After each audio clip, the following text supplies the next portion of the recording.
So I'm sure you've all heard the news about Super Mario 3D All-Stars, which was announced on yesterday's Nintendo Direct.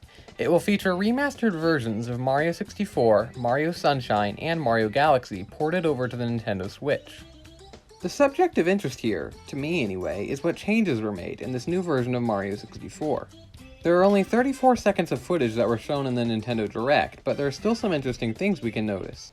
Of course, the most obvious thing is the updated textures, which are the main selling point of this remaster. Some of the textures, such as the coins, seem like they might be upscaled, but the Lives icon on the HUD seems to be redrawn completely. As you can see, the M on Mario's cap is now clearly visible, as well as a black pupil in Mario's eye. By downscaling the new texture to the original 16x16 dimensions, we can see that it's actually a pretty good recreation of the original. We can see another noteworthy graphics change on the start screen of Mario's head. The original Press Start text has been changed to reflect the Switch's controller. The word Start has been replaced with a newly created icon of the plus button, made in the style of the original game's HUD. It's possible that the various signs in the game that reference the controller may be changed as well to reflect the new control scheme, but we can't know for sure currently. Anyway, what would be more interesting than graphics adjustments is knowing what version of the game this remaster is based on. On the original N64, there were 4 distinct versions of the game that were released on cartridges.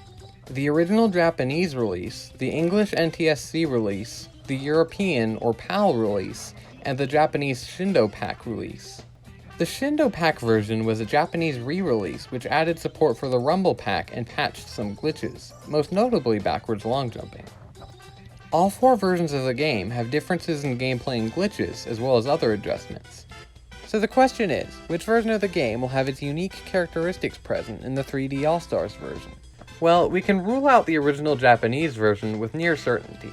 Since the original Japanese version was the earliest and least finished build, it was missing a lot of the Mario voice clips present in later versions, and it also had several minor imperfections and glitches that were fixed in later releases. For example, in Rainbow Ride, it had some placeholder arrows that were accidentally left in around the top of the poles. In the brief shot of Rainbow Ride that we can see in the Nintendo Direct, we can see that these arrows aren't present. Which makes sense. It would be really weird for Nintendo to go back and use their most incomplete version of the game for their remaster anyway. We can also probably rule out the PAL version. This version of the game was released in countries where PAL television sets are standard, and the game was adjusted accordingly by lowering the frame rate, which makes the game run at a slower speed. The game shown in the Direct runs at full speed, so this is probably not it. This leaves us with the English NTSC version and the Shindo edition, which are the 2 most likely releases to have been used for the remaster. My guess is on the Shindo edition. The official 3D All-Stars website lists Rumble support as one of Mario 64's upgrades, so it would make sense if they used Shindo edition as a base, since it's the only version of Mario 64 that actually has this feature already. Another thing that makes me think they would go with Shindo edition is because it's the most updated and polished version of the game. When a Chinese version of Mario 64 was made for the IQ player in 2003, Nintendo made it based off of the Shindo edition, probably for that reason. There's also one more piece of evidence supporting this in the Direct that you might have noticed yourself from near the end of the game's footage. Bye-bye! As you can see, Mario says bye-bye after throwing Bowser, instead of the famous quote.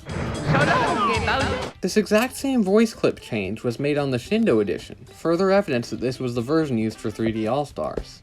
But that audio evidence isn't definite. The game audio from the Nintendo Direct might be inaccurate. In the montage of the Mario 64 remaster, the same background music plays continuously through all the clips and keeps going through the cuts. The original footage had a lot of the sounds muted, and some of the Mario voice clips were added in post. We can see a really good example of this a little further on in the Direct, when they show footage of non-remastered Mario 64 during their montage of past Mario titles. In the real game, neither of those 2 Mario sounds play when Mario's jumping or ground pounding. They've clearly been edited in.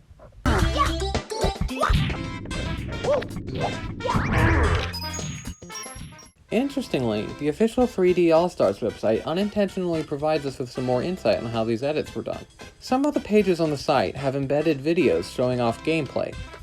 These videos are muted on the site, but if you actually download them and play them, you'll find that they actually do have audio. Take a listen.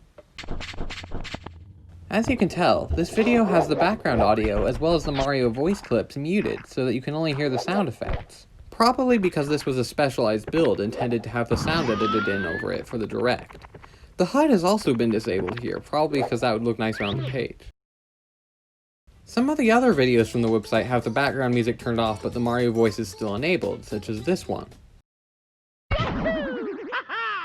Some of these clips are actually the same ones that were shown on the Direct.